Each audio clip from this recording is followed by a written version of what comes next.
Bueno, muy buenas noches nuevamente. Jefe Natalia Gallego, buenas noches. Cuando quiera Buenas proyectar, noches. Muchas gracias. No sé si ahí me he confirmado si me están escuchando. la escuchamos perfectamente. Listo. Ujú. Estefanía, cuéntanos. ¿Alguien levantó la manito por ahí? Creo que es Stephanie. Stephanie, pueden encender micrófonos y hablar.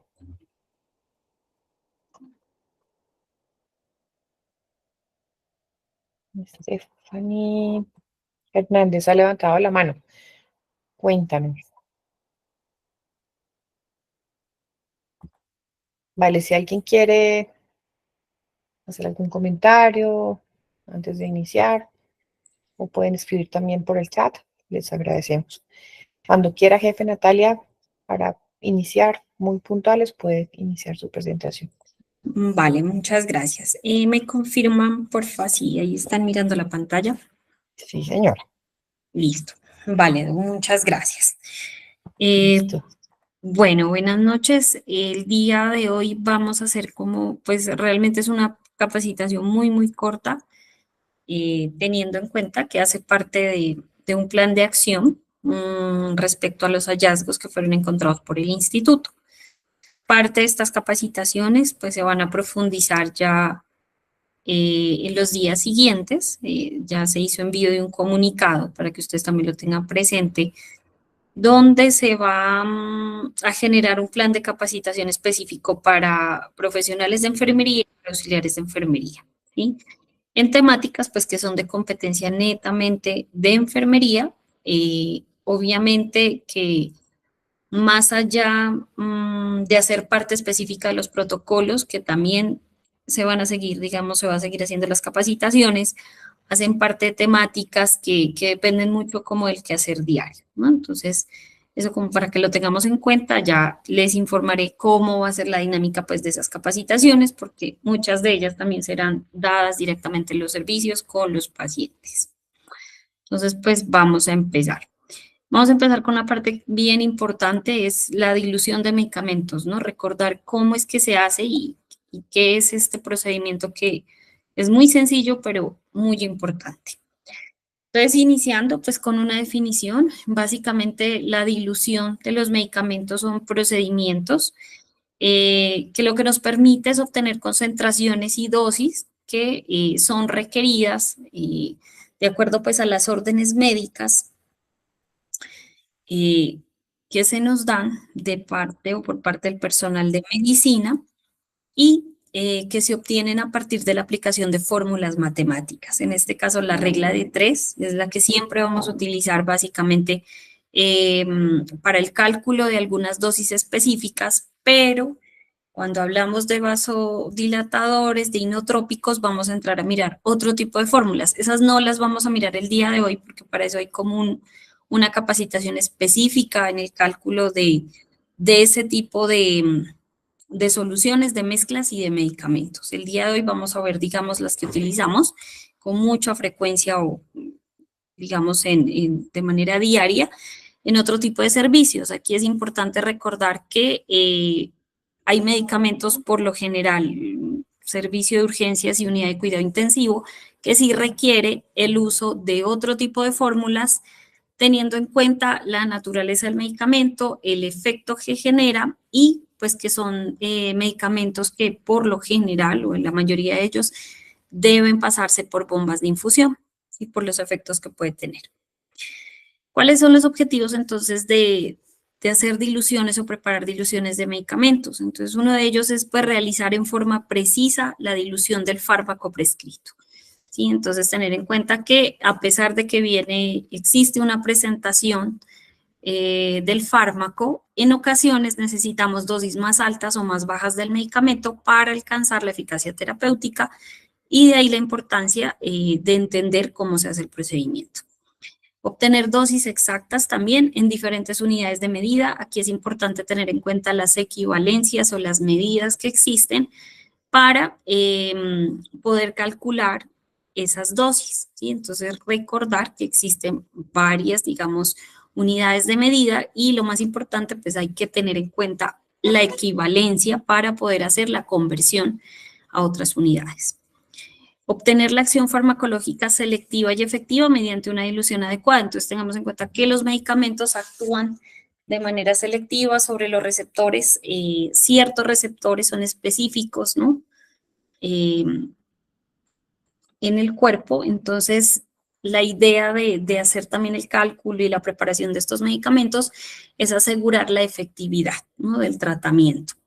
Y evitar o disminuir también el riesgo de lesión tisular en vasos sanguíneos que sean periféricos, ¿no? Dependiendo del grado de acidez, alcalinidad o basicidad de los medicamentos, pues se deben ajustar las dosis terapéuticas por el riesgo de flebitis química que existe durante la administración de los mismos. Entonces, por eso también el hacer las diluciones nos va a permitir controlar, digamos, esta parte, no siendo la única, ¿no? Porque pues existen otros cuidados que siempre se tienen que tener en cuenta durante la administración de cualquier medicamento, ¿no? Incluso de las soluciones, es importante tener en cuenta que cualquier líquido, cualquier medicamento que se esté administrando en el paciente por vía endovenosa, pues me puede generar una alteración como tal de los vasos sanguíneos.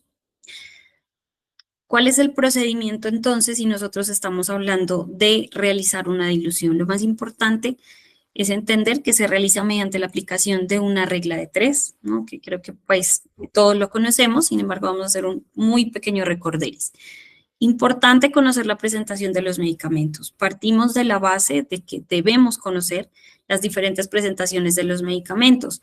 Es importante entender pues, que existen diferentes formas farmacéuticas y que de acuerdo a la forma farmacéutica pues vendrá también la presentación y lo más importante es adherirnos a las formas farmacéuticas o a las presentaciones que disponemos en la clínica, ¿no? Entonces, en ese caso, hay que hacer una revisión también.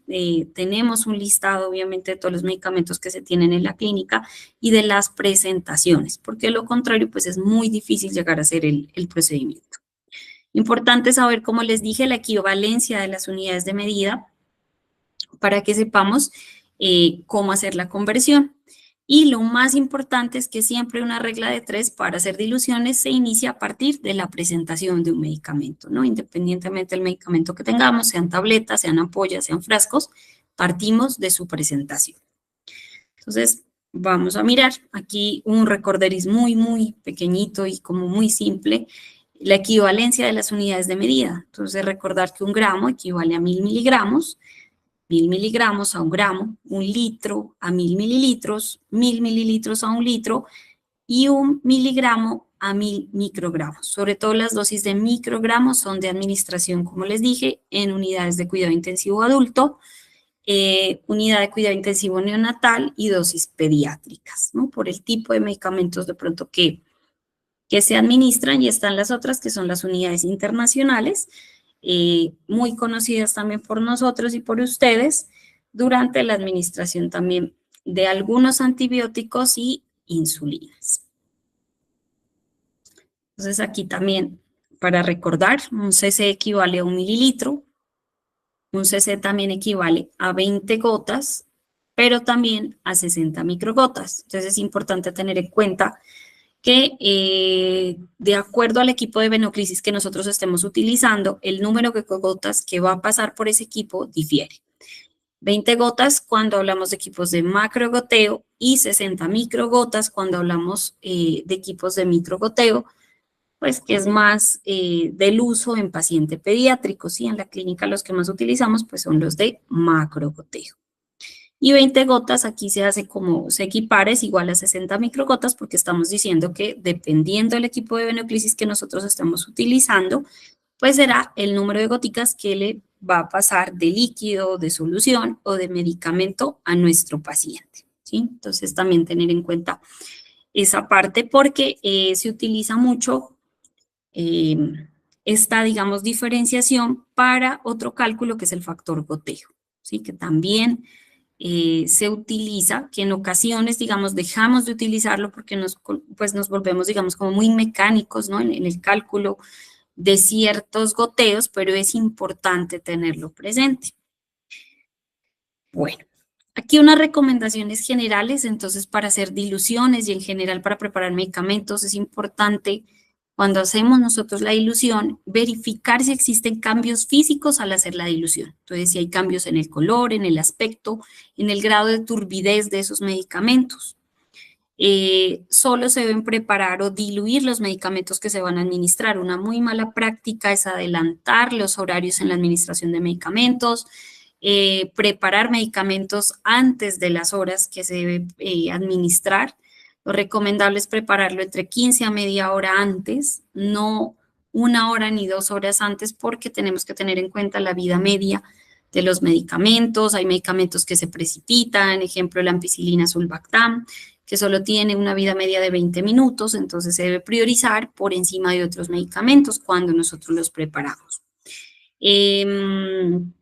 Aquí importante también que no se deben hacer diluciones de 2 o más medicamentos en la misma bolsa, porque esto lo que nos puede generar es un antagonismo o puede potencializar el efecto del medicamento, ¿sí? Entonces hay medicamentos que no se deben mezclar, esa es una muy mala práctica.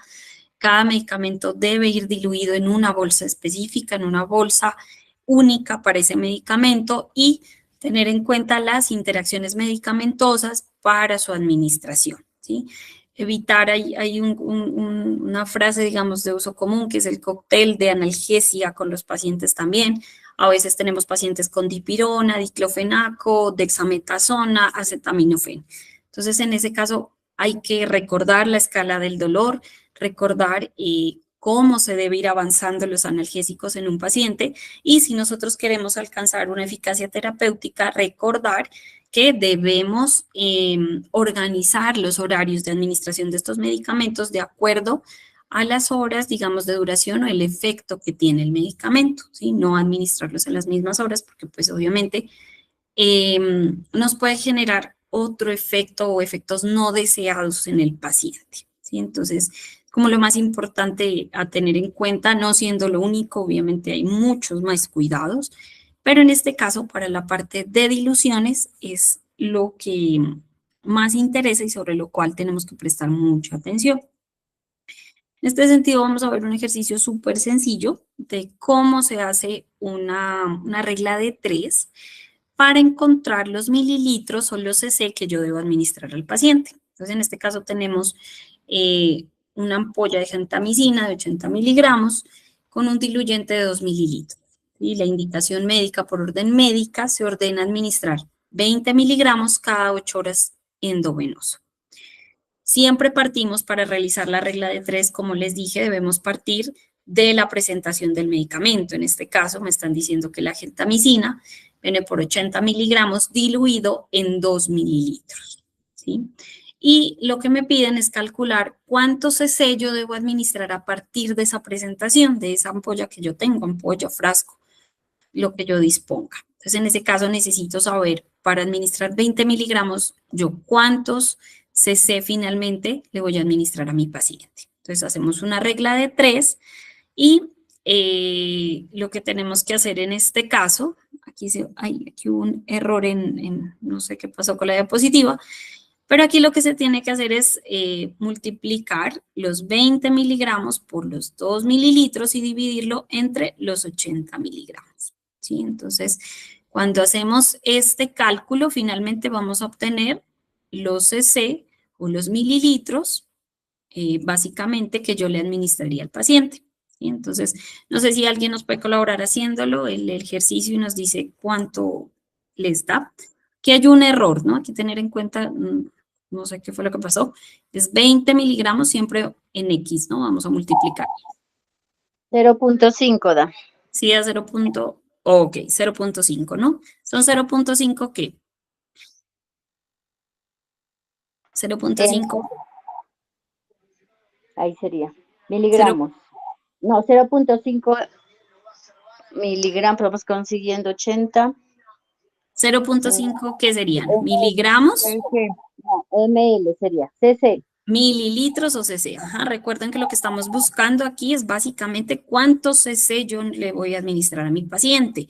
En este caso se van miligramos con miligramos y me quedaría la unidad de medida en mililitros. Pueden ser mililitros o también cc, que es lo mismo. Para las bombas de infusión no hablamos de cc, sino de mililitros. Si no hablamos de bombas de infusión, o sea, yo estoy pasando medicamentos directamente por la vena, sí, en ese caso puedo hablar de cc. ¿Listo? Entonces, para que lo tengamos en cuenta. Un ejercicio muy sencillo, no tiene, digamos, mayor complicación, pero iniciamos la regla de 3, vuelvo y le repito, reiterando que es necesario partir de la presentación del medicamento, ya a partir de la presentación que a mí me dan, calcular, en este caso buscábamos mililitros, pero podemos buscar miligramos, calcular la unidad de medida que yo deseo saber, ¿sí? Por lo general, en dosis con adultos, digamos, no, muy rara vez, digámoslo así, en muy pocas ocasiones, nosotros diluimos estos medicamentos porque ustedes se han dado cuenta que las dosis para adultos por lo general se administra el frasco o la ampolla completa. A menos de que sean medicamentos de pronto en los que se está haciendo una titulación o se está haciendo un control, pues se administran dosis mucho más bajas, ¿sí? En el caso de pacientes pediátricos, obviamente sí necesitamos calcular las dosis a partir del peso del paciente, ¿no? Entonces eso como para que ahí lo tengamos en cuenta. Este era un simple ejercicio muy sencillo, como para que no se olviden cómo se debe hacer la regla de 3. Bueno, aquí vamos a practicar con ustedes entonces unos ejercicios de diluciones, ¿sí? Que también son muy sencillos, pero la idea es que las personas que están conectadas, el que quiera responder, quiera darnos la respuesta, pues, no sé, yo no puedo mirar quién está ahí, le pediría el favor a Alejandra que me ayude a mirar las personas y seleccionemos a alguien al azar para que nos resuelva el ejercicio. Entonces, el primer ejercicio. Claro que sí. Listo, vale, muchas gracias. El primer ejercicio dice que tenemos una presentación de una vancomicina de 500 miligramos que está diluido en 20 mililitros. Pero la indicación médica nos pide diluir o preparar o administrar al paciente 39 miligramos cada 8 horas endovenosa. La pregunta es, ¿cuántos mililitros debemos administrar para esta orden médica? Entonces, listo, elegimos al azar a la persona. sí, al azar alguna de la persona que se conectaba. Listo, John Alexander Tobar. John Alex.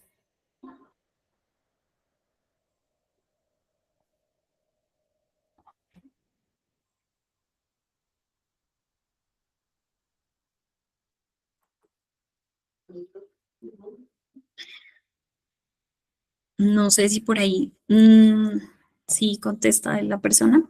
No sé, alguien de hospitalización contesta 1.5. ¿Ya alguien más tiene otra respuesta? Pero sí nos gustaría que participen, que enciendan micrófonos, que nos Ujú. cuenten. 1.56. ¿Cuánto? 1.56. ¿Ya quién ¿Quién está está hablando? hablando? La La jefe jefa ya Janet Cuesvas. Ya, explíquenos, jefe, cómo hizo la... la dilución. Ajá, ¿cómo se hace? 500 miligramos diluido en 20 cc. Ajá. La indicación es 39 miligramos, ¿cuánto cc se aplica? Entonces se multiplica 39 por 20 dividido entre 500 da 1.56 Ya, 1.56. cc, ml. Ajá, muy bien. ¿Alguna persona obtuvo algún otro dato o sí quedó claro ese ejercicio? Hasta ahí muy sencillo, ¿no? ¿Algún jefe, alguna recomendación específica respecto a la vancomicina, la administración de vancomicina endovenosa? Sí, 3 siempre, cuidados de enfermería. Ujú.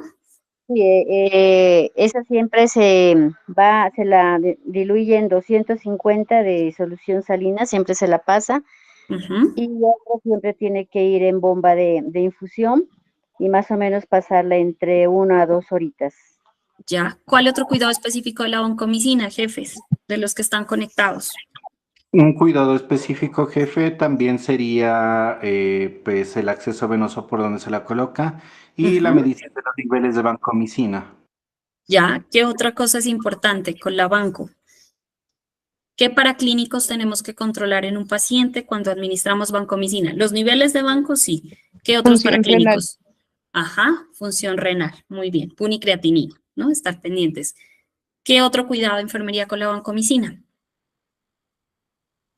Que es muy importante respecto a la administración endovenosa. Posterior a la administración de vancomicina por vía endovenosa, ¿qué hay que hacer con esa vena, con ese acceso venoso? Para evitar flebitis química, ¿qué hacemos? Lavado con solución salina, Ujú, permeabilizarla, para que no exacto. queden restos y no vaya a ser síndrome del hombre. Pues generalmente los pacientes que hacen reacción al banco hacen un síndrome del hombre rojo. Ujú. Por lo general lo hacen es porque no se administra de pronto por goteos exactos, ¿no? Por bombas de infusión, ¿no? Es como la reacción típica que tenemos en estos tipos de pacientes. ¿Cuál es el efecto secundario o el evento adverso más común de la vancomicina, jefes? ¿O alguien que nos quiera comentar?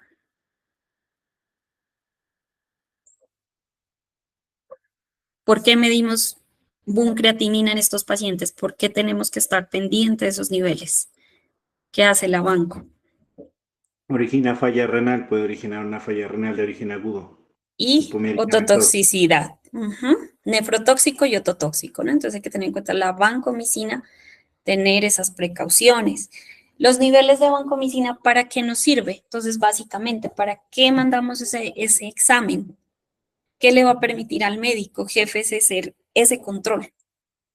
Establecer si la dosis que se está administrando es la adecuada. Si de pronto está muy por encima o pues también si mirar si la dosis de pronto se le puede administrar un poco más.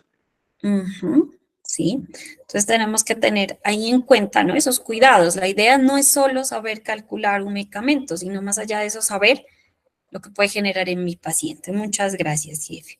Vamos a pasar al segundo ejercicio. Tenemos una metroclopramida por 10 miligramos en 2 mililitros, pero la orden nos está indicando administrar 0.3 miligramos. ¿Cuáles son los mililitros o cuántos mililitros, mejor dicho, debo administrar de este medicamento? Entonces, para que Doc Liliana podemos escoger a alguien. Claro que sí, y aprovecho para decirles si alguien tiene algún inconveniente con el micrófono, pueden salir de la sesión y volver a ingresar porque todos los micrófonos están funcionando normalmente. Bueno, entonces vamos a elegir, a ver, 1, 2, 3, 4, 5. Vanessa Guerrero.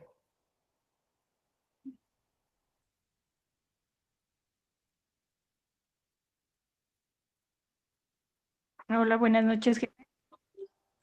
Buenas noches. Ujú, El segundo ejercicio que dice 10 miligramos en 2 ml es la presentación, ¿verdad? sí. Voy a administrar 0.3 miligramos. El Ujú. cálculo me da en ml 0.06, jefe. Ya, explíquenos cómo hizo usted el cálculo, cómo hizo esa dilución.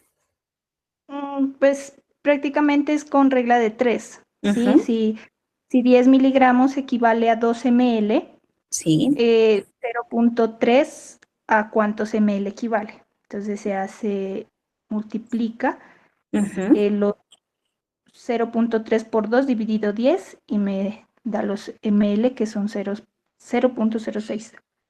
ujú, muy bien. ¿Para qué utilizamos la metroclopramida? ¿Para qué sirve este medicamento? ¿Escoge otra Para persona? prevenir las náuseas del paciente, el vómito. Ya, entonces, sí, ¿a qué grupo farmacológico pertenece la metroclopramida? ¿Qué es en sí? Un antiemético. Un antiemético. ¿Cuál es la diferencia entre la metroclopramida y el ondansetron? ¿Son lo mismo? ¿Sirven para cosas diferentes? ¿Cuál es la diferencia?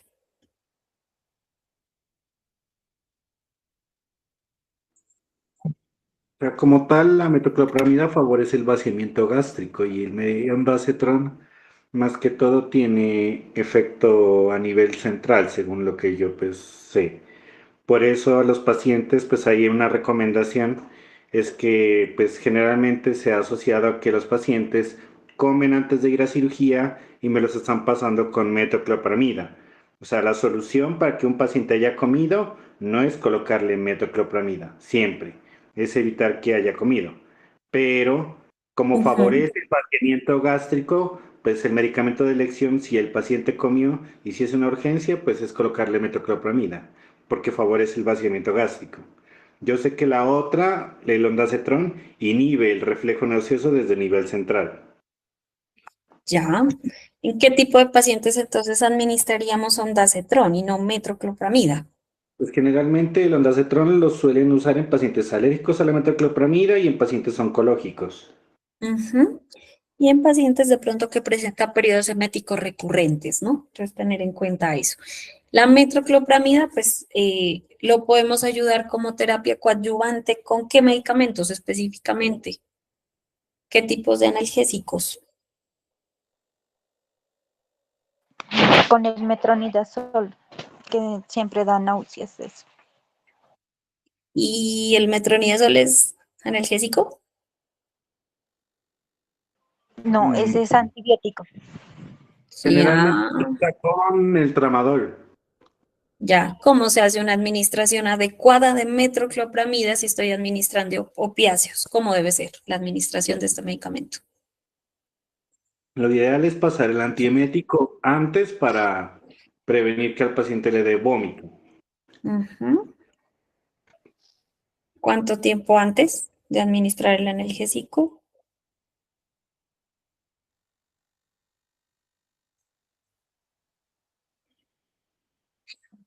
La metoclopramida.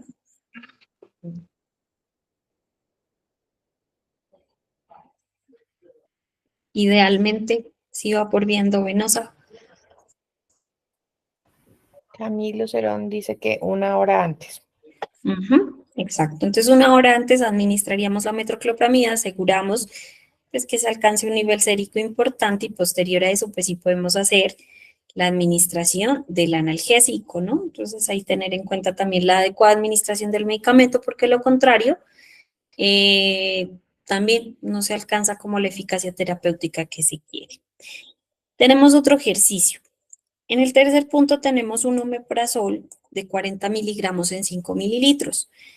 La orden médica nos dice que debemos administrar 80 miligramos en 100 cc de solución salina normal al 0,9%. La pregunta es, ¿a cuántas gotas administro el medicamento por bomba de infusión continua? Esta dilución tiene, digamos, como un pasito extra, o bueno, más que un pasito extra, tal vez un análisis diferente. Entonces, me gustaría saber, uno, el número de gotas al cual yo debo administrar el medicamento por bomba de infusión, porque ustedes saben que a veces se hacen en pacientes de pronto que tienen algún sangrado evidente o son de gastro, se manejan también infusiones de omeprazol con goteos exactos o controlados. Entonces quisiera saber cuál es la diferencia entre esta dilución y las otras que venimos haciendo. ¿Cómo lo harían esta dilución? ¿Qué hay que hacer? Si ya tenemos acá una solución más grande, ¿no? Un solvente que son los 100 cc de solución salina. ¿Qué tendríamos que hacer?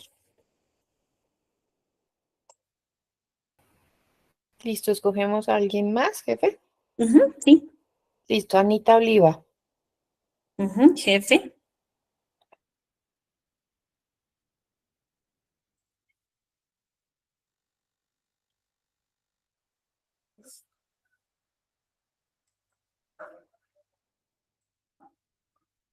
Doc, miramos si jefe Ana está conectada. Parece que no está porque no nos responde. Beatriz Morán. Esté conectada. Anita Oliva está, Ana. Ana se encuentra. Pueden encender sus micrófonos y hablar perfectamente.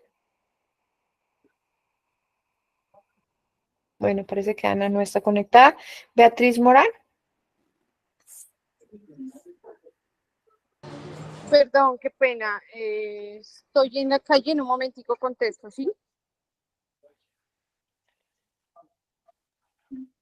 Vale, Beatriz Morán. Sí, señora. Vale, aquí la escuchamos. Verá, pues aquí tendría que diluir los 40 miligramos Ujú. en los 100 cc Ya, y tendría que administrarle a 20 cc hora. ya. ¿Alguien más tiene otro? Pues jefe, a razón del omeprazol, generalmente la orden que suelen mandar la infusión es 8 miligramos hora. Ujú. Entonces, pues, como dice administrar 80 miligramos en 100 cc, da, pues, con un frasco da a 20 cc hora. Usando los dos frascos, Ajá, da a 10 cc hora. Y baja la osmolaridad del omeprazol para pasarlo, pues, por la vena. ya. Y en ese caso, entonces, ¿cómo hago la dilución? Específicamente, primero, pues con la solución en la jeringa. ¿Qué tendría que hacer? Y luego Pues, sí. Ujú. pues ahí dice administrar 80 miligramos. El frasco se lo diluye normal, es el del omeprazol. O sea, no se toma 10 centímetros, sino se toman, generalmente suelen tomar como 5 cc, porque el frasco es pequeño. Ujú.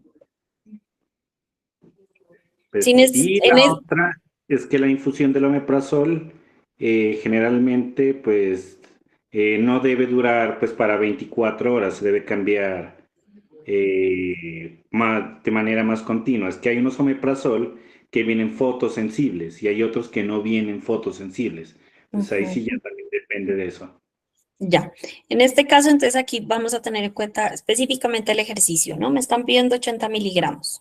Estoy diciendo que viene por 40 miligramos, yo necesitaría 2 frascos en ese caso, ¿no? Para completar la dosis. Si 40 miligramos los disuelvo en 5, 80 los disuelvo en 10, en el doble, Ujú.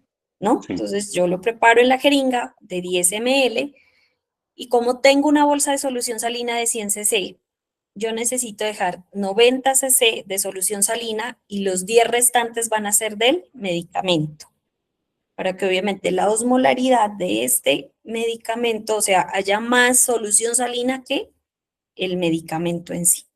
En ese caso haría eso, ¿sí? Porque lo que estoy buscando es diluirlo, digamos, llevarlo a una concentración mucho menor de la que inicialmente estaba preparado el medicamento. ¿Que hay protocolos específicos para el paso de omeprazol? Sí, pero en este caso simplemente lo que queríamos mirar era cómo usted a partir, digamos, de una dilución también puede, cada vez, digamos, que diluye más el medicamento, lo que está haciendo es disminuir la concentración del soluto en ese solvente, que en este caso es la solución salina. Porque hay que tener en cuenta eso, tenerlo presente, porque esa es la clave también para preparar soluciones al medio, hipertónicas, hipotónicas, isotónicas, que eso lo vamos a ver en otra capacitación, de cómo yo a partir, digamos, de una concentración de una solución, puedo hacer concentraciones específicas de acuerdo a la necesidad terapéutica de mi paciente. Si yo lo que requiero es rehidratar, si quiero hacer una reposición de sodio, eh, a diferencia pues de otras soluciones, digamos, que se pueden utilizar para otro tipo de situaciones, ¿no? Son más utilizadas de pronto en el servicio de urgencias, pero en hospitalización también se las utiliza como soluciones especiales. Entonces, este ejercicio era básicamente para mirar eso, ¿sí? Para que recuerden que los medicamentos, si yo los preparo, igual estoy diluyendo en las jeringas, la concentración, lo que estoy haciendo básicamente es disminuir la concentración del medicamento. Siempre que lo diluyo, eso es lo que estoy buscando, ¿sí? Y si lo estoy pasando en soluciones, en coloides, en soluciones endovenosas, ya además lo estoy administrando por bomba de infusión, de pronto es porque tengo una mezcla, una infusión específica, ¿no? Para una preparación, no sé, para un manejo ya mucho más, digamos, preciso, ¿no? De un paciente, ¿no? Entonces ahí, de pronto para que no se vayan a confundir, porque sí, obviamente hay un protocolo específico, unas consideraciones del omeprazol, pero en este caso solo era como para mirar esa partecita. Bueno, ahora sí, vamos a mirar, recordar que era el factor goteo. Bueno, aquí importante entender, ¿no? Nosotros siempre que administramos líquidos endovenosos tenemos que tener en cuenta que se requiere un número de gotas para administrar ese líquido endovenoso a mi paciente. Esta es una de las fórmulas, ¿no? Las más conocidas y las más comunes, que es un volumen total por una constante. Cuando hablo de constante, me refiero básicamente a la presentación o al número de gotas al cual está indicado cada equipo de venoclisis, un equipo de macrogoteo o uno de microgoteo. El caso de microgoteo son 60 gotas, en el de macro son 10 o 20, pero en Colombia se utilizan más los equipos de 20 cc, dividido entre el tiempo en minutos, ¿no? Y así calculo yo mi factor goteo. ¿A cuántas goticas voy a pasar?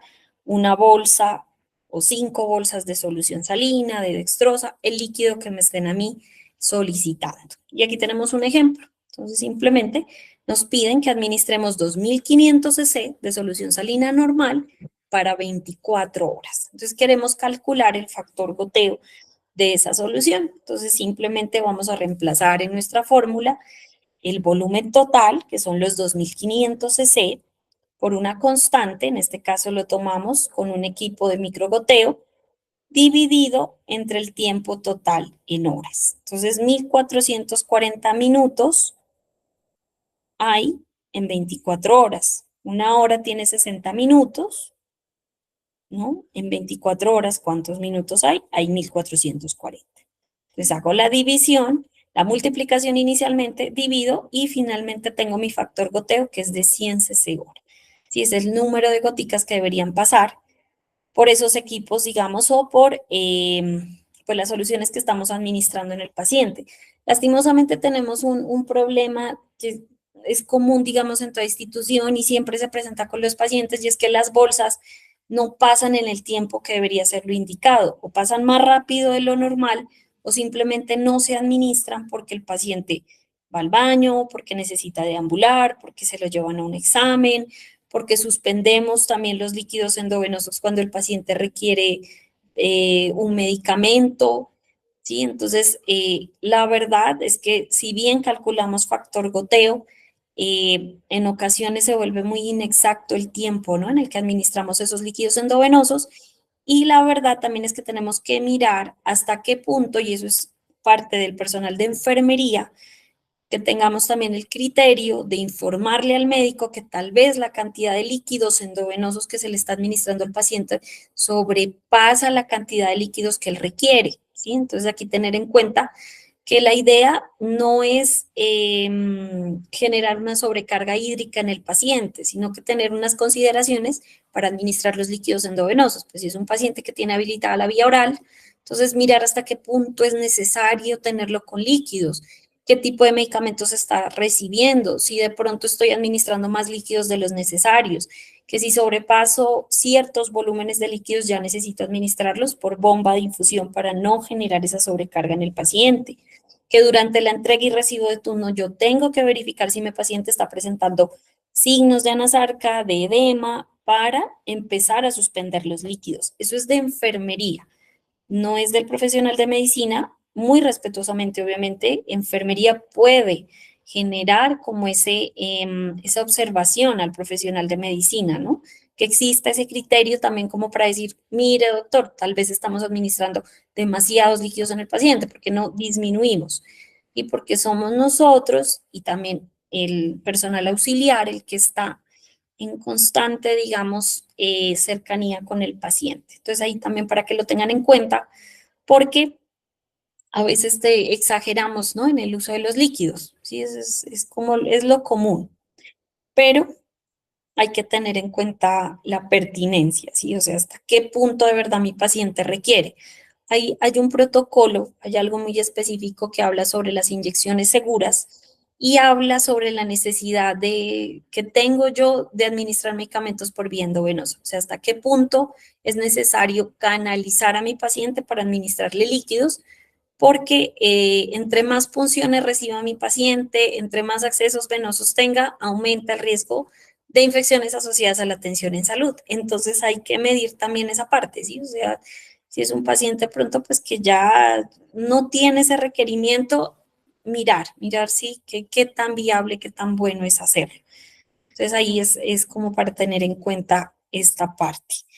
Lo del factor goteo, pues lastimosamente también, a veces lo hacemos, somos muy mecánicos en esta partecita, pero no olvidar que existe una fórmula para calcular el goteo, que lo ideal también sería que esas bolsas no se administren en tiempos, digamos, en los tiempos menores a los que deben pasar, y que obviamente cuando hay líquidos, digamos, que ya llegan a la hora donde yo tengo que iniciar otra bolsa, los líquidos que están colgados pues se deben desechar, ¿sí? No se pueden pasar así quede líquido en la bolsa. No es una buena práctica porque ya está expuesto el líquido, ¿sí? Se deben desechar, iniciar una nueva bolsa, o de lo contrario, mirar lo que les dije, la pertinencia en el volumen que uno le administra, sobre todo en pacientes renales y en pacientes cardiópatas, pues que ya sabemos que tienden a ser también edema o retención de líquidos, ¿no? Entonces eso ahí como para que lo tengamos presente. Ahora sí vamos a ver una cosita sobre el uso seguro de medicamentos. En esta parte vamos a hablar específicamente del carro de paro, ¿sí? ¿Cuáles son las responsabilidades del profesional de enfermería? También cuáles son las funciones del auxiliar de enfermería respecto al carro de paro. Entonces aquí tener en cuenta que hay múltiples factores que inciden en el uso inadecuado de medicamentos. Uno de ellos es la ignorancia o la falta de sensibilización frente a las consecuencias de la administración de medicamentos. ¿Sí? Es una labor de bastante responsabilidad, ¿no? Que implica un grado de conocimiento importante respecto a lo que puede pasar. En ocasiones hay falta de capacitación y entrenamiento. Nos volvemos muy técnicos, ¿no? Muy tecnicistas, y nos olvidamos de los fundamentos científicos y teóricos que fundamentan el cuidado. Hay incumplimiento de los estándares de calidad, lo que está establecido ya por normatividad y que debemos cumplir, así como la adherencia a los protocolos. Hay falta de atención en las tareas. A veces estamos realizando una actividad, pero estamos como concentrados en otras cosas. Cuando administremos medicamentos, la recomendación es dedicarnos exclusivamente y específicamente a esta labor. Yo sé que tenemos múltiples cosas y que a veces tenemos que estar respondiendo a muchas necesidades, pero medicamentos, digamos, es algo determinante en el cuidado también que tenemos con nuestros pacientes, entonces hay que tener esa precaución. El exceso de confianza, entonces confiamos demasiado en nuestras capacidades y nadie está exento de cometer un error. La curva de conocimiento de aprendizaje en enfermería se alcanza a los 6 meses. Eso significa que yo puedo aprender algo y a los 6 meses se convierte en un hábito. Antes no, antes es simplemente como estoy adquiriendo la técnica y la habilidad. Sin embargo, sucede que con la experiencia empezamos a generar ciertas prácticas que son inseguras. Entonces aquí es importante tener en cuenta esto. Y la deficiente lectura. Tenemos que estar en constante lectura, actualizándonos y estar revisando constantemente la parte de medicamentos, porque habrán medicamentos que los administramos de manera frecuente, pero cuando hay otros que de pronto no, ya no los hemos administrado en algún tiempo, en la institución donde estamos trabajando no contamos con ese medicamento, empezamos a generar pues también olvidos y pues esos olvidos tienen algunas implicaciones, ¿no?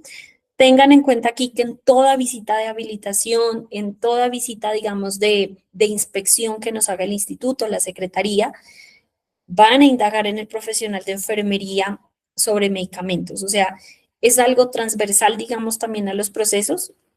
La parte de servicio farmacéutico, la dispensación del medicamento, la responsabilidad de ellos llega, digámoslo así, hasta que el medicamento está en el servicio. Una vez el medicamento esté en el servicio, los profesionales de enfermería estamos a cargo, digamos, de ese medicamento y lo que pueda suceder. No estoy diciendo que farmacia se desentiende, sino que lo que pueda suceder con ese medicamento, el manejo que yo le doy es de enfermería. De ahí que sea muy importante que las próximas visitas que nosotros tengamos del instituto, sean de inspección, sean de vigilancia o sean de control, tengamos muy en cuenta lo que tenemos en esos cuartos de medicamentos, ¿sí? La forma como los estamos almacenando, qué tenemos ahí No nos pueden encontrar medicamentos de pronto, voy a hacer una devolución y llego visita al instituto y tengo ahí las bolsas para devolver. No, eso no puede aparecer. No pueden aparecer en los escritorios, de pronto medicamentos, muestras de medicamentos, no pueden aparecer por ningún lado, ¿sí? Eso no está bien porque no llevan un control, ¿sí? Todo medicamento que ingrese a la institución debe hacer su ingreso por servicio farmacéutico. De lo contrario, hay que retirar esos medicamentos. De ahí que les pido el favor, ¿no? De que fortalezcamos esta partecita y es que hagamos revisión de escritorios, todo, o sea, todos los días y durante las entregas de turno, ¿sí? Que no estén estos elementos aquí porque se convierten en hallazgos, ¿sí? Son hallazgos, en apariencia uno pensaría que no tienen mucha importancia, pero para los entes de control sí significan mucho, ¿sí? Entonces hay que tener mucha precaución en esa parte. Los empaques de los medicamentos, ¿no? Mirar que están adecuadamente, informar de manera oportuna también cómo están los medicamentos para no tener dificultades. El uso seguro de medicamentos, pues hay que tener en cuenta la seguridad en la adquisición y en el suministro de los medicamentos, ¿no? No solo cuando ingresan a la institución, sino también cuando se administra. Hay que tener en cuenta la seguridad en la adecuada prescripción. Entonces, aquí es importante también que los profesionales de enfermería revisen las dosis terapéuticas que el profesional de medicina está mandando. Entonces, aquí es importante que se revisen, no solo que nos dediquemos a chequear la historia, sino a mirar si hubo cambios en las dosis de esos medicamentos, porque es importante también como comentarles aparte al médico. La adecuada reconciliación medicamentosa, que es muy importante. A menos de que sean medicamentos de control, digamos que sean medicamentos de uso comercial, el paciente sí está autorizado para tener esos medicamentos en los servicios. Pero una vez el paciente ingresa a una institución, se hace la reconciliación de medicamentos y los medicamentos que se van a administrar son solo los que se están suministrando en la institución. Me refiero a pacientes hipertensos que vienen con de pronto sus antihipertensivos desde la casa, hay pacienticos que vienen con las bolsas, ¿no?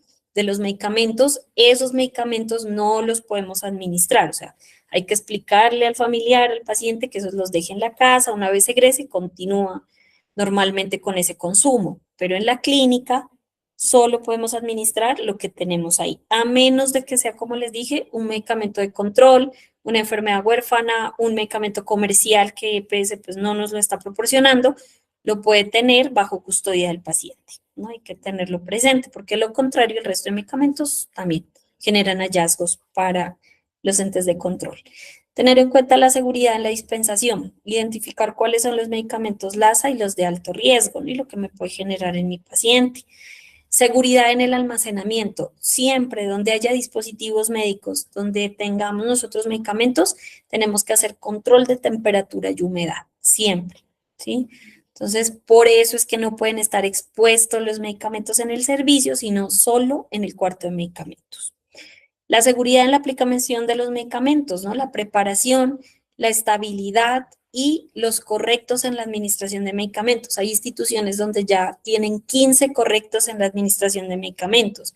Se sumen, digamos, y se aumentan cada vez más los cuidados, teniendo en cuenta como los eventos que se vienen presentando, los eventos adversos durante la administración, ¿sí? Entonces, aquí también importante esta parte.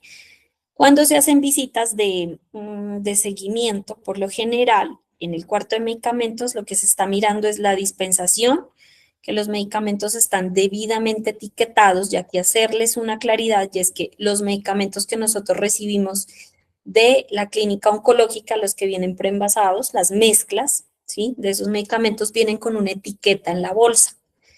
No basta solo tener esa etiqueta, es necesario hacer otra etiqueta que la podemos colocar al respaldo. Ya se hizo, digamos, la pregunta al instituto que si nos hacía válido colocarla al respaldo. Nos dijo que sí, para colocar los datos faltantes, ¿sí? Porque si se dan cuenta, las bolsitas de medicamentos que ya nos llegan preparados de la clínica oncológica, lastimosamente en el nombre del paciente, pues obviamente no viene específicamente el nombre del paciente. Entonces el instituto siempre les va a preguntar, bueno, ¿y por qué aquí no sale el nombre? ¿Sí? Entonces, ¿cuál es la respuesta? Son medicamentos que se preparan, digamos, en otra institución, pero una vez llegan a los servicios, se hace la verificación de para qué paciente va y se hace la marcación con otro sticker, ¿sí? La idea, lo ideal sería listo que vinieran ya marcados, ¿no? Para el paciente al que yo se lo voy a administrar, pero en ocasiones sucede que pues esa bolsita, ese medicamento que tenemos ahí, no va al paciente que inicialmente nosotros habíamos programado, sino que se cambia, se devuelve, ¿sí? Entonces hay que tener en cuenta eso. Por favor, marcar esas bolsas, ¿no? Marcarlas y que aparezca el otro sticker con los datos necesarios, porque ese es otro de los hallazgos, digamos, que encontró el instituto y no nos puede volver a pasar, ¿sí? Entonces tengamos muy en cuenta eso. La semaforización también de medicamentos, entonces tener en cuenta que se expidió una circular de parte del Instituto Departamental de Salud de Nariño y gracias a esto se hace una semaforización por colores de los medicamentos. Entonces, en el carro de paro, por ejemplo, los que están próximos a vencer tienen un sticker negro, los medicamentos LASA de color azul, como aparecen ahí en la foto, y los de alto riesgo de color rojo.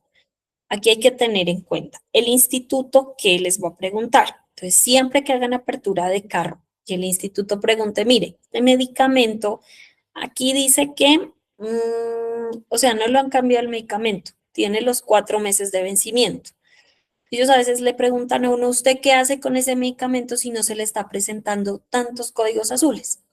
La respuesta que tenemos que dar o que tenemos que argumentar es que si bien tengo 4 meses, son próximos a vencer, yo necesito rotar los medicamentos. Si veo que un medicamento está muy próximo a vencer y no se me han presentado códigos azules, la idea es que yo los pueda sacar del carro de paro, los rote, o sea, los utilice y haga la reposición de los nuevos medicamentos, pero que no los deje ahí, ¿sí? Porque de lo contrario, pues lo que van a pensar es que no llevamos una trazabilidad de las fechas de vencimiento. Entonces hay que tener en cuenta eso. Y eso lo podemos hablar con servicio farmacéutico. ¿Cuándo se hace eso? Una vez al mes que revisamos los carros de paro. La idea es que Alicia, que es la persona que nos colabora haciendo la revisión, ella de aquí en adelante no va a revisar el carro, o sea, ella va a encargarse de hacer la lectura, la verificación en inventario. Y el profesional de enfermería va a tener que revisar medicamento por medicamento, no al contrario. Sí, Alicia no va a tocar de aquí en adelante medicamentos del carro de paro, sino enfermería. Porque también tenemos que nosotros ubicar las cosas en el carro. Sí, a veces por nervios, porque tenemos tantas cosas, nos olvidamos de dónde están ubicados estos medicamentos, los dispositivos médicos también del carro de paro y el instituto también. Sí, nos puede empezar a pedir, jefe, necesito que me preste, búsqueme una cánula de gel, necesito un tubo endotraqueal, ¿sí? Entonces, eso es algo que estamos intentando, ojalá podamos sé que los carros de paro no son tan amplios, pero ojalá podamos hacer como un cambio en cómo estamos organizando los dispositivos. Lo ideal es organizar cada gaveta de acuerdo, digamos, a la vía o a lo que estoy administrando. Entonces, en una gaveta lo que es vía aérea, en otra lo que es circulación, en otras medicamentos, para que yo me ubique, ¿sí? Cuando yo tenga que sacar algo que me están pidiendo, yo sepa rápidamente ubicarme y no tenga que estar buscando, digamos, pues para saber dónde está, ¿sí? Entonces, tengan en cuenta esta parte. El instituto nos puede preguntar esto, ¿cómo se está semaforizando los medicamentos? ¿Dónde los está guardando? ¿Cada cuánto hace el control? ¿Cada cuánto se hace la revisión de carro de paro? Ojo aquí que no solo se hace revisión de carro de paro. Aparte de revisar el carro de paro, se debe revisar el desfibrilador, ¿sí? Que debe estar siempre conectado a la energía eléctrica, hay que verificar que está completo, que tenemos los parches para los electrodos, que el carro está en buenas condiciones, que está limpio, hay que hacer desinfección diaria de los carros de paro, no solo cuando hayan códigos azules, ¿sí? Porque eso también lo miran. Y obviamente encima del carro de paro eso debe estar. Puede estar el succionador, el desfibrilador y las carpetas de registros. No puede existir otros elementos ahí. Aquí está la circular, donde el instituto estableció, digamos, unas directrices respecto a la responsabilidad del manejo de ciertos medicamentos. Entonces, si ustedes lo miran aquí, se establece que de acuerdo a la resolución 1403 del 2007, se adopta el manual del servicio farmacéutico en donde se establece que el jefe del servicio de enfermería, del servicio de salud, donde se encuentran los medicamentos y dispositivos médicos, responderá por ellos y sus condiciones técnicas de almacenamiento.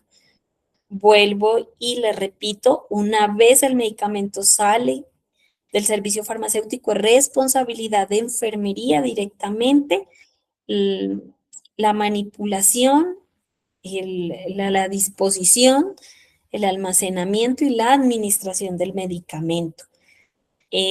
Servicio farmacéutico hace parte, digamos, dentro de los estándares y dentro de la 3100, ¿no? De los criterios de habilitación, se establece como uno de los servicios, digamos, más importantes para mantener la habilitación de los servicios.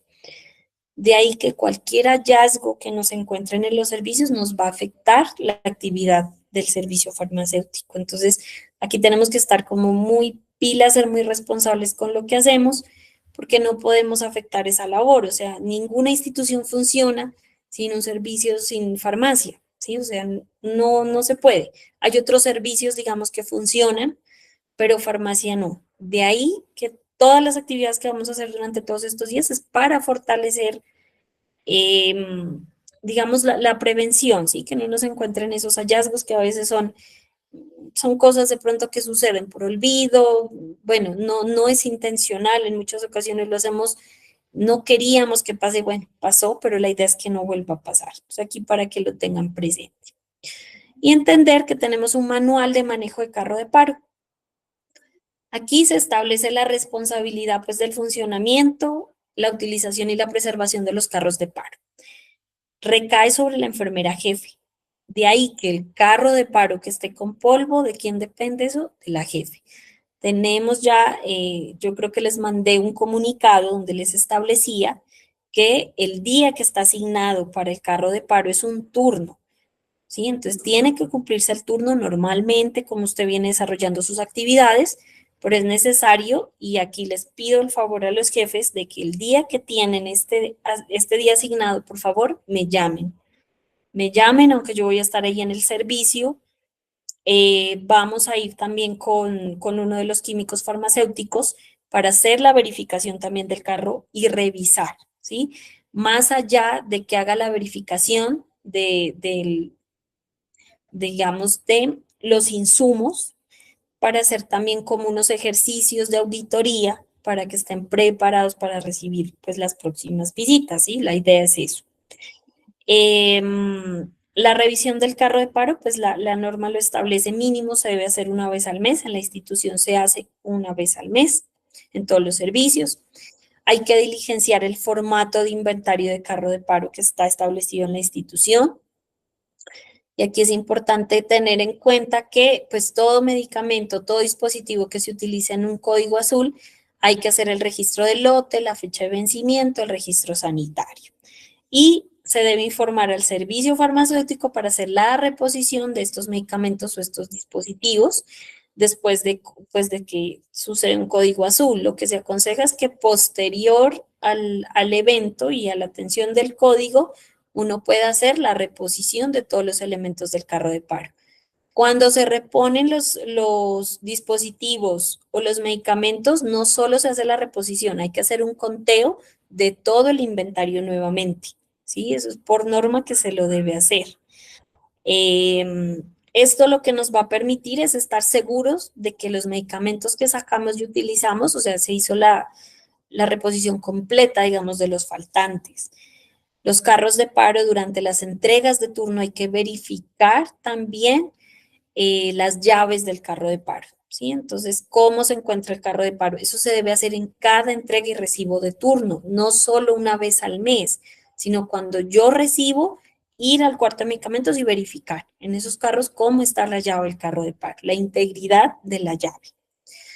La responsabilidad, pues, es muy grande, ¿no? Es verificar que los medicamentos y los dispositivos que ingresan al carro tienen las fechas de vencimiento largas, digamos de larga duración, 4 meses o más.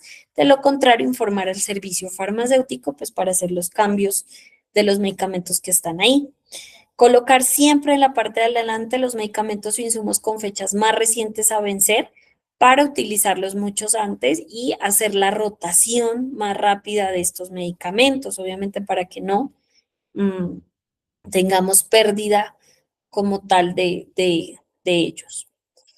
Verificar pues también que en el carro de paro no hay medicamentos o dispositivos médicos vencidos. Hay que estar verificando constantemente, ¿sí?, cómo están esos medicamentos, y si hay faltantes, pues se debe verificar en qué turno se realizó la apertura, ¿no?, del carro de paro, y verificar por qué no se completó los medicamentos o los dispositivos faltantes, ¿no? Y esto se debe informar pues al jefe inmediato con una copia a la oficina de calidad. Entonces aquí para que lo tengan en cuenta.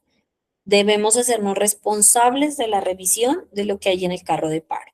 Y si hay faltantes, la responsabilidad recae sobre la última persona que hizo apertura del carro de paro o la que hizo la revisión. Esto está establecido en la clínica, entonces para que por favor lo tengamos en cuenta. Realizar la limpieza y desinfección de los equipos biomédicos también que se encuentran en el carro de paro, no solo del carro de paro, y también hay que velar por la integridad de los equipos biomédicos y el carro de paro, y obviamente informar a tiempo, oportunamente, si necesitamos hacerle mantenimiento, pues al carro de paro o a los equipos que se encuentran ahí dispuestos. Otra de las cosas importantes, pues, es la solicitud que se hace a farmacia ante cualquier cambio que se necesite hacer de dispositivos, de equipos, ¿no? Y por qué necesitamos hacer esa modificación. El registro de algo que es determinante también para el instituto, temperatura y humedad, en el formato de control de temperatura y humedad que está dispuesto en la institución, y la desviación que puede existir respecto a la temperatura y humedad, porque esto en todo lugar, digamos, en todo cuarto donde tenga dispositivos o equipos, tengo que tener un dispositivo que me permita controlar, ¿sí?, la temperatura y la humedad, porque esto, uno de los estándares más grandes, digamos, en habilitación también es medicamentos, es solo un estándar, entonces es al que más, digamos, también cuidado le ponen. Tengan en cuenta eso, por favor, verificar en las carpetas que todo se está diligenciando. Esto lo hace el profesional de enfermería, entonces aquí también como solicitarles que sigan adheridos a esta práctica, si no lo podemos dejar de hacer, que es bastante delicado, donde nos encuentran un hallazgo donde no se lleva este control. Sí, es algo que de estricto, digamos, de obligatorio cumplimiento, más allá de cualquier cosa. Verificar aquí pues también que el carro de paro se encuentra sellado, como yo les estaba diciendo. Entonces, en las entregas y recibo de turno, yo debo verificar que está con la llave.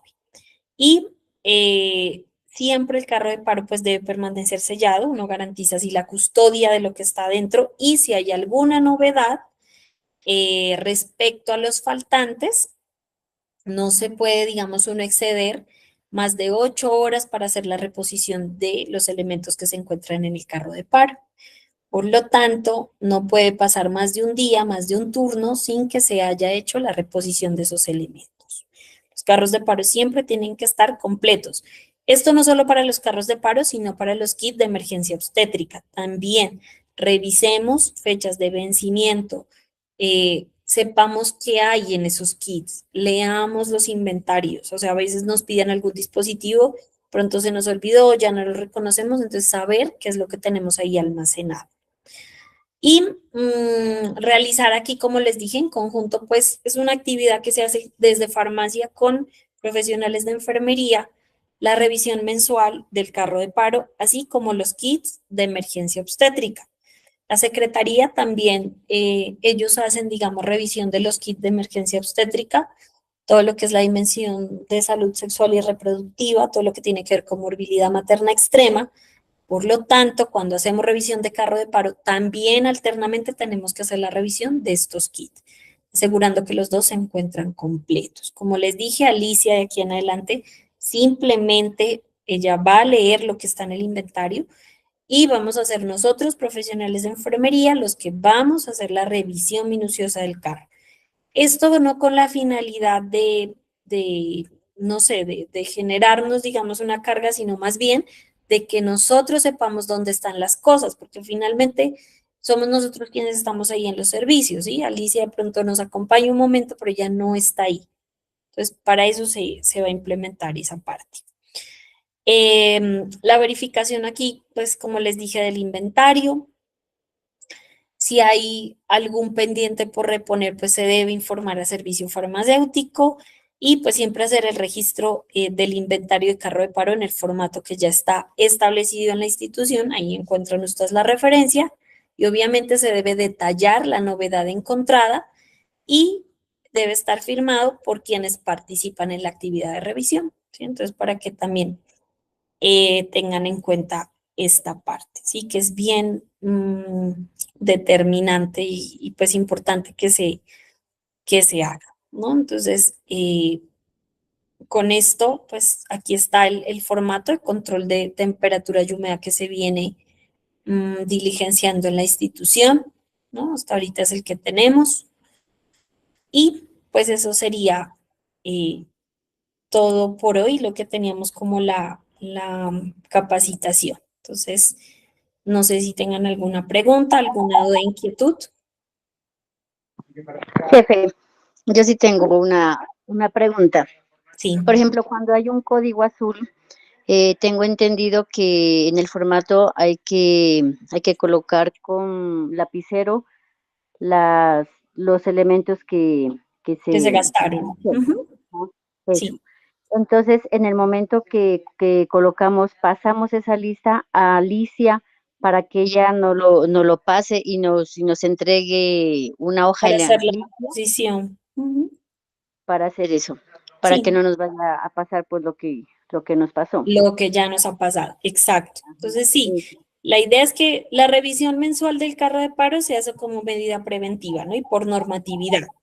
Pero siempre que tengamos un código azul, pues ¿cuál es la responsabilidad? Verificar otra vez con inventario. Como les dije, dependiendo de lo que hayamos gastado, listo, se hace el registro, pero no solo la revisión va en, ya repuse las dos cosas, no, hay que volver a hacer el conteo de todo el inventario. O sea, eso es lo correcto, digamos, lo que se debe siempre hacer, ¿no? Entonces, sí, jefe, eso era ahí como para su inquietud.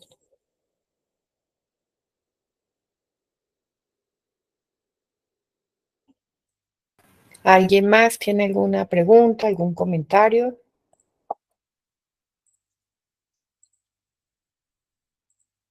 No, bueno, si no existen preguntas, entonces pues recordarles y agradecerles por haberse conectado, solicitarles muy amablemente, es más como que nos sensibilicemos, van a venir próximas visitas de auditoría, entonces para que estemos pendientes, no para que entremos como en un estado no sé, de prevención, sino más bien de que siempre estemos preparados, ¿sí? O sea, eso es un ejercicio ya después se nos vuelve como muy común, pero sí pedirles el favor de que estemos muy, muy pendientes de estas cosas porque son muy importantes y determinantes para el proceso, ¿sí? Para la institución. Entonces, para que lo tengan en cuenta.